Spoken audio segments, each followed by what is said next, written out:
चागलपुर गांव में नरसिम्हा नाम का एक आलसी आदमी रहता था। खाना और घर में पलंग पर सोना ही उसका काम है। उसकी पत्नी गायत्री खाना बनाते समय उसके पास आता है नरसिम्हा। गायत्री के पास बैठ के उनका बेटा दिवाकर पढ़ता रहता है। गायत्री, मुझे भूख लगी है, खाना दो। मैं आपके जैसे खाना और सोना सिर्फ ये दो काम ही नहीं कर रही, मुझे बहुत काम है। बताइए मैं किससे खाना बनाऊं? गायत्री, मैं तुझे बहुत बार बोला, अभी भी वही बोल रहा हूँ कि मुझे खाना और सोना सिर्फ ये दो काम ही आते हैं। मैं ऐसा ही बड़ा हुआ। आप आंखें खोल के एक बार हमारी परिस्थिति को देखिए। पहले हम कैसे थे और अब हम कैसे हैं? मैं पहले ही बोला ना गायत्री, मुझे मेरे दादाजी या मेरे पिताजी किसी काम पे नहीं भेजे। मुझे कुछ भी काम नहीं बोलते थे। वो कहते थे हमें बहुत संपत्ति है और मुझे कुछ भी काम करने की जरूरत नहीं है करके। तब आपको शायद संपत्ति थी और आप काम नहीं किए, लेकिन अभी तो आपको काम करना ही होगा। मुझे तो सिर्फ खाना और सोना ही आता है। बैठे रह के खाने से पहाड़ भी पिघल जाएंगे। हमारा पूरा चला गया, संपत्ति भी नहीं है, घर भी नहीं है, सुंदर सा जिंदगी भी नहीं रहा। आखिर में ये किराए का घर मिला। मुझे भूख लगी है, खाना लगाओ। थोड़ा चावल है तो मैं बेटे के लिए पका रही हूँ। अब जाके काम करने से ही आज से खाना बनाऊंगी।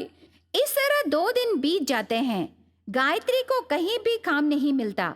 उससे दोनों भूखे पेट सोते हैं। नरसिम्हा भूख को सह नहीं सकता और पड़ोस में रहे दामोदर से मिलके कूली के काम करने जाता है।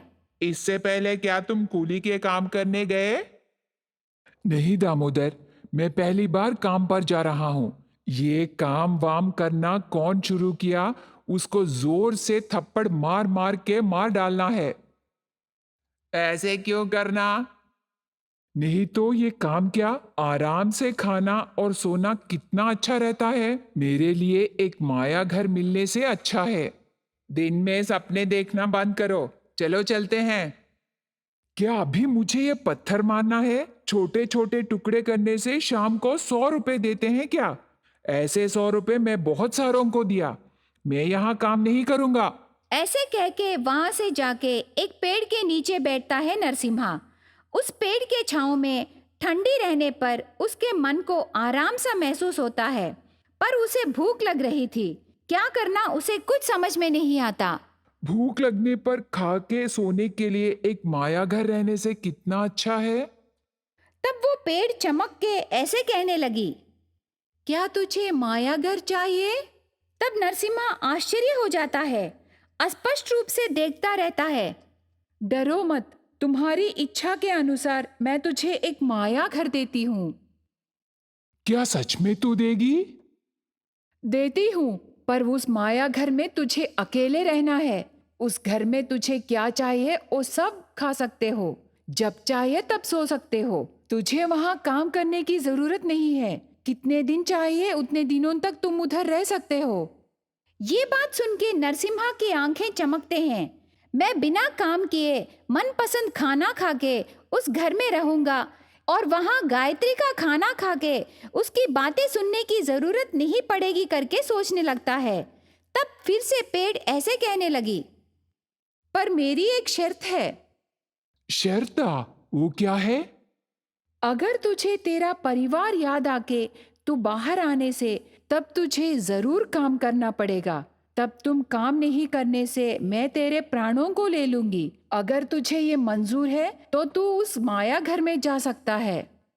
ठीक है, अगर मुझे उस माया घर में सब कुछ मिलने से मैं क्यों बाहर आऊंगा? नहीं आऊंगा। नरसिम्हा ऐसे कहते ही पेड़ गायब होके एक बड़ा घर प्रत्यक्ष होता है। दरवाजा खुलता है। उस घर के अंदर जाता है नरसिम्हा। उसके बाद दरवाजा बंद हो जाता है। नरसिम्हा माया घर में जाने के बाद उसे अंदर घर पूरा चमकता हुआ सुंदर सा दिखाई देता है। इतना सुंदर सा घर छोड़ के मैं क्यों बाहर जाऊंगा? नहीं जाऊंगा। अभी मुझे बहुत भूख लगी है।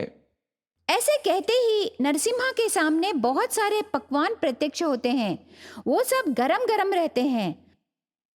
उनको देखते ही नरसिम्हा के मुंह में पानी आ जाता है। जल्दी से उन सबको खा लेता है। नरम नरम पलंग दिखाई देने पर वो जाके सो जाता है।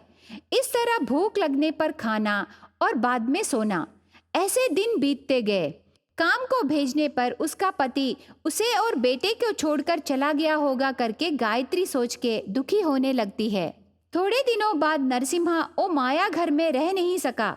उसे पत्नी और बेटा बहुत याद आने पर उनको देखने की इच्छा होती है। बहुत चिंता होने लगा। उस घर में जाते समय रही खुशी अभी नहीं रहता। घर में अकेले खाना और सोना उसे मुश्किल हो रहा था। नरसिम्हा को दोनों की बहुत याद आ रही थी। ये कैसी माया घर है, ये मुझे नहीं चाहिए। मैं मेरे पत्नी और बेटे के पास चला जाऊंगा, उनके साथ ही रहूंगा। कुछ ना कुछ काम करके मेरी पत्नी और बेटे को देखभाल करूंगा। मुझे बाहर भेज दो। हे माया पेट, मुझे क्या जरूरत है, क्या जरूरत नहीं है, मुझे बताने के लिए तुम्हारी बहुत बहुत धन्यवाद है। मैं बाहर जाके काम करूंगा, काम करूंगा। ऐसे जोर से चिल्ला के पलंग से उठ के बैठता है। घबरा के उसकी पत्नी गायत्री और बेटा दिवाकर भागते हुए उसके पास आते हैं। क्या हुआ करके पूछते हैं। सामने पत्नी और बेटे को देख के ये सब सपना है सोच के उस दिन से नरसिम्हा काम पर जाने लगता है। यह विषय पता चल के गायत्री और दिवाकर बहुत खुश होते हैं।